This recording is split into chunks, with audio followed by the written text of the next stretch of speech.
So, Benjamin Wood, question, what's wrong with Maslow's hierarchy? What's wrong with Maslow's hierarchy I was just writing about that yesterday, day before, in my new book, by the way.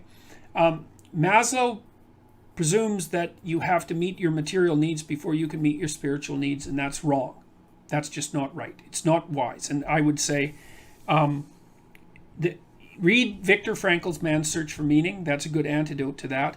And also, again, I would say read Solzhenitsyn's Gulag Archipelago, especially Volume 2, because Solzhenitsyn has done a tremendous job of dispelling the idea that material security and comfort is a prerequisite to higher order psychological and spiritual being. So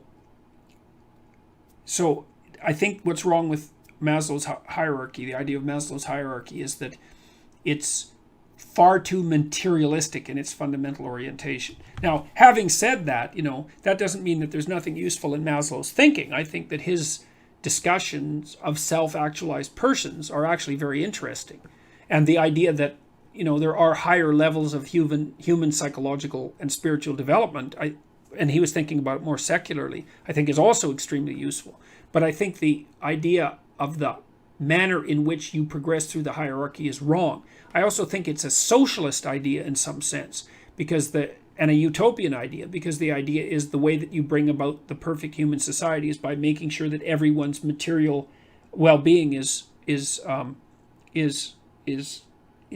established. And look, I know people need to eat, and I know that they need security and all of that. I understand that, but assuming that that's a prerequisite for spiritual development is an error, and assuming that it's a necessary prerequisite is even a more